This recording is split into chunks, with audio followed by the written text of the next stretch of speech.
Okay, so I don't want to rush through Jason's Avengers run of this Avengers, but I feel like I've got to. At the time of this recording, there are now 13 issues out, and I want to get these out, catch back up, start reviewing them in real time. So without further ado, I, Errol the Comic Chief, will be critiquing The Avengers, issue 694, or 2018 number 4.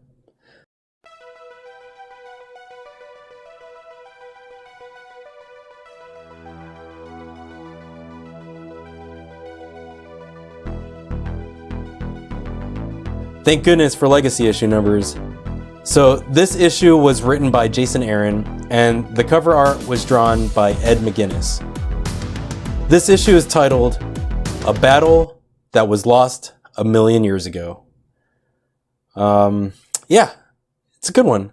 Juan Velasco and Mark Morales inked the interior, and for some reason, I thought it was a step up from their last issue.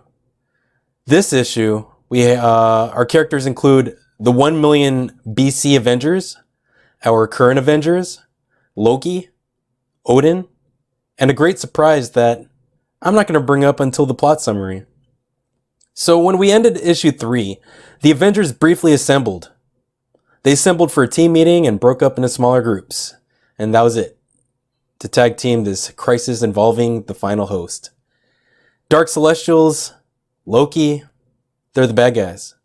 So this issue opens up with a nice 2-page spread of the 1 million BC Avengers in full battle mode, by the way, with a nice thing to say about each one of them from a narration by Odin.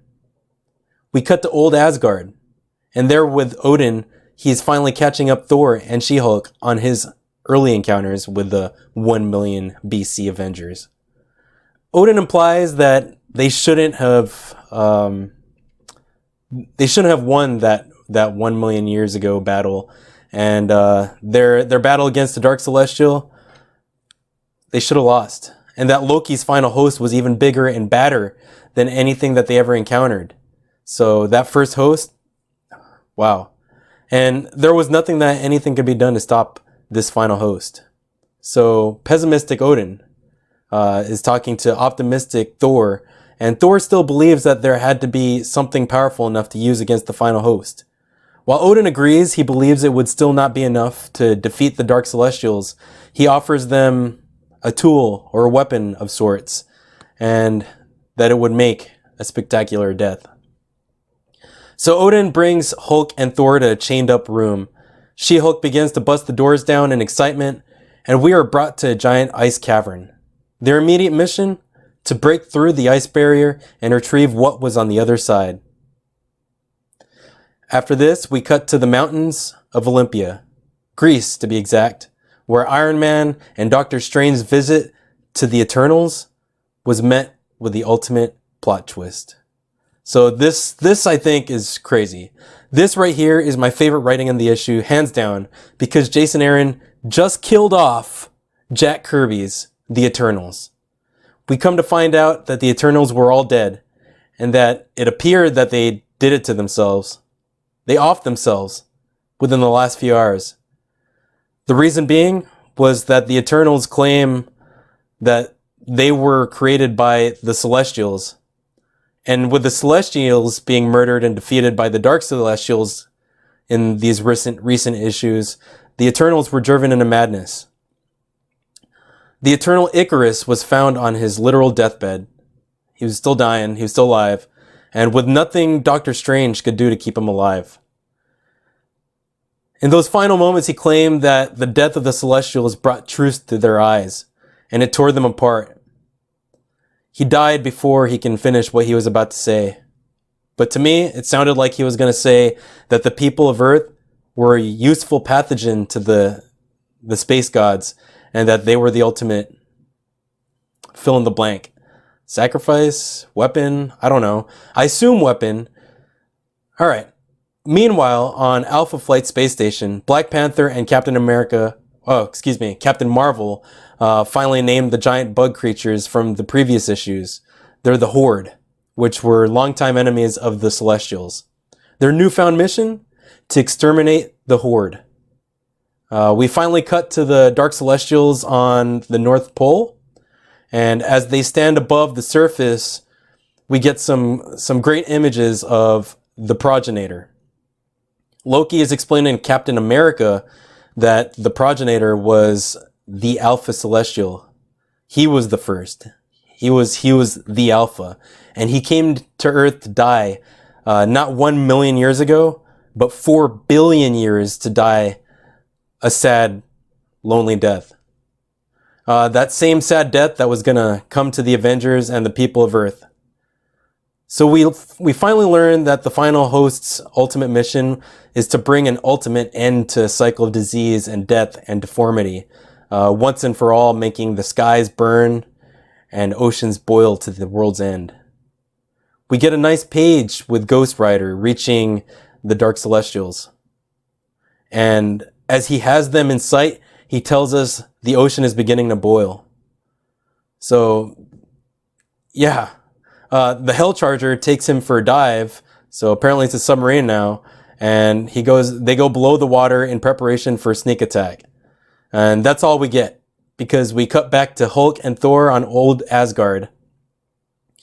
So as they break their way to their endgame, we find a giant egg shining bright on a stand. Their prized possession? The blood of Ymir.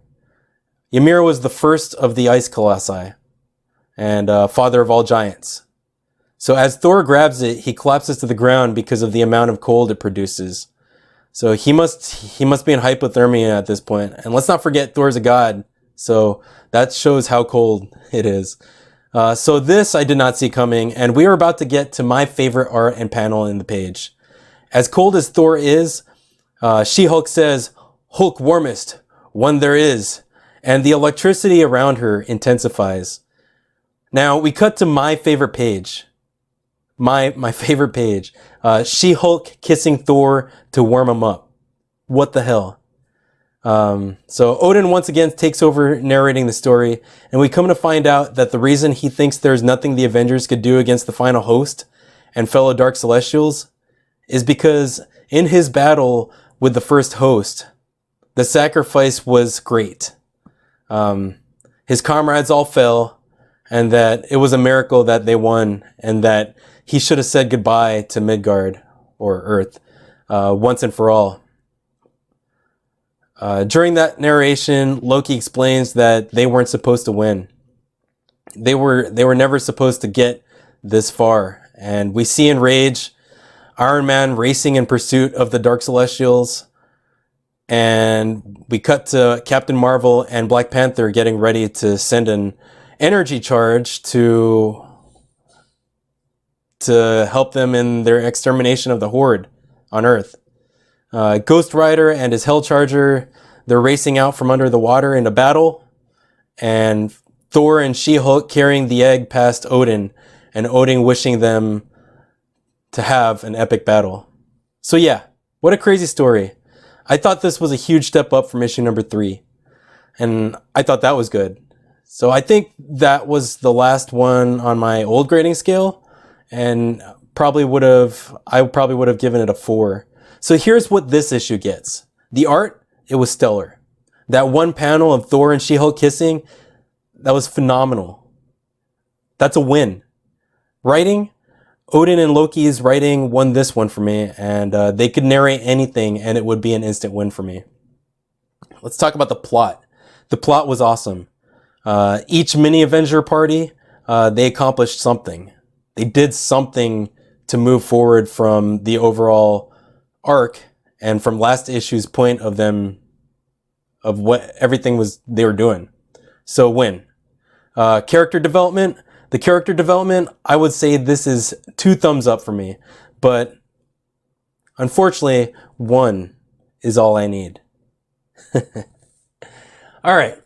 Is it worth the price tag? Yes, it's worth that $3.99 price tag. Although if they took digital codes out and made these $2.99 again, I'd be super stoked.